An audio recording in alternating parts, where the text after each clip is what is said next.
I was sitting here talking to myself as I typically do, and I was just reflecting on a really, really, really amazing conversation that I had with some subscribers of mine. I think they're subscribers anyway.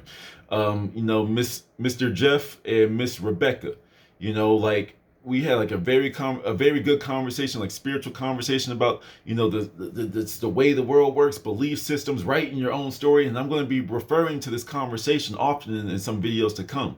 We were talking about anything and everything that came to our minds. And one of the things that came up was just the value that we place on money, right? The value that we place on money. And I'm putting my own spin on our conversation.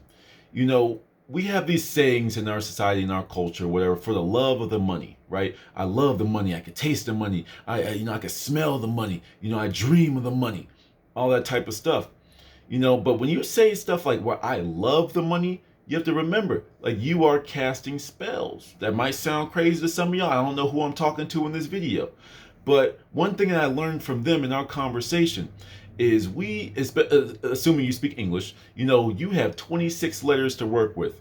And your whole story, the whole story that you're writing, is based off of the combination of these letters to make words. How do you make the words? You spell them out. I have a whole video about that. You spell these words. So when you say you love the money, you are casting that spell saying you love the money. You are applying the most powerful force in this universe towards some paper with a 5 on it in this case, right? But I want a bunch of them. I want why? That piece of paper only has the value that we all decide that it has. Oh, well, there's macroeconomics, there's micro. No, because everyone in the world said that this is no longer worth what it's worth. The value of it has now changed. And we can already see that in the real world when it comes to all this super inflation that's going on. You think we're just pumping out all this money and it doesn't have an effect on the value of the dollar? Do your research. But anywho, I'm not saying to stop getting money. I'm not saying to stop chasing your dreams of wealth, happiness, and abundance. That's not what I'm saying. I'm just here to propose the question of when is enough, right? I'm young, right? Today I turned 27. And with us young people, I know there's some people, younger and there's some people older. But for us young people right now, we are trying to craft we're trying to craft our lives. We're trying to make the moves necessary to have enough money to live the lives that we want, right? And that's cool. Continue going after it. Keep doing what you gotta do. But one of the things I learned from this conversation was I am the supply. When you are the supply, it's a done thing. It's a guarantee. I am the supply. The supply comes out of me, not me looking around for where can I find money? I am the money. You understand? I am the wealth that I am looking for. And the world will revolve around you to get you where you need to be. But the question they proposed was, well, think about it. And I'm gonna add a little bit to my own thought to it. It's like, well, when people get rich, you still continue ways to find how to grow it and multiply it. And what I heard when I heard this was like, so when is enough enough? When is enough money enough money? A lot of people, of course, will say, well, just because you have a lot doesn't mean you can't continue to grow it, so you can't leave it behind. Sure. And we had a little different conversation. That's why it came out the way it did. And I get that. I understand what you're saying. But you have to also look at it from a different perspective. So maybe you can mix them together to find the perfect concoction that works for you. When you have enough to eat, you eat enough, okay, I'm full. I'm content. I'm good with where I'm at. Therefore, I no longer need to stuff my face anymore. I don't need to gorge. I don't need to be a glutton, right? So when do you get that point with money? Some of you will say there's never enough money.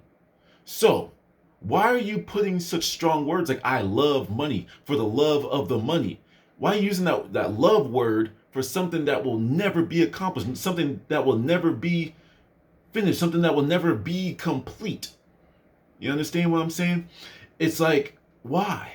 If you can't be content with it, like think about it, you never being content with your wife, with your husband, boyfriend, girlfriend, whatever words you want to use. Imagine never being content with the person that you love. You see what I'm saying? Well, no, that's different. That's a different type of love. No, it's not. Love is love. It's the same four letters that you spelled out. Remember, words are spells. When you group a bunch of letters together, you make a word. But what is that grouping of a bunch of those letters called? Spelling. You are spelling. So you are using that love word, the most powerful force in the universe, for something that you'll never be content with. So when is that point where you can say, I've made enough money for me and the next 3 generations, or I've made enough money, or I have the formula, so I don't even have to give them $1 in inheritance. I can just say, this is how I did it. Now you go find your own way. Because that's something I could definitely see myself doing. I don't care if I was a trillionaire. Go find your own way to do it. I'm giving you the blueprint. Now you go do it. You understand? This is something I want to put in your ear. Love is a very powerful word. You are equivocating, or is that even a word? That's a word, right? Equivocate. But you are making equal, if you will, the love for your significant other, the love for your mama, your daddy, your little brother, your sister, your best friend, your dog even, to these pieces of paper with numbers on them. Think about that. You're using the same word. It's different. Well, if it's different, use a different word. I love the money. So this piece of paper is the equivalent, if not greater than in some cases, to somebody that you love. Something that's priceless that you love is equal to a piece of paper, to a credit card, to a check stub. It's like, I was about to say bank and check stub, whatever. But they all came out at the same time. But y'all know what I mean. I'm not trying to say stop getting money. I'm not trying to say it's bad to go get money. All I'm saying is, use the right words, use the right energy when you're trying to bring this money to you. Have a feeling of abundance. Have a feeling that I am the supply, and your world's going to revolve around you. I don't know who I'm talking to with this video because it's going to be for the love of the money. That can bring a whole bunch of different people in. But I see everything as a spiritual. Everything has a spiritual answer. You might get your money by going to mentors and seminars and stuff, tutorials on how to make money, how to make passive income. Cool. Get it how you get it. I'm just saying, make sure you have the vision. Make sure you're always seeing the big picture. Make sure you're not always tunnel visioning on money, money, money. That's all I need. Money, money, money. Because at the end of the day, especially with all this hyperinflation and stuff, what's that money really worth? You're using that love power for something that's not going to give you the same power back because you're working so hard. Yes, I've amassed $10. Yes. Okay, now I'm going to go to the store and give 5 of it away. So you just worked so hard to give up on something, to give something back. But I got what I wanted out of it, it's exchange. And that's one way to look at it. Yes, I get you. But you have to also see the other way, how I'm looking at it.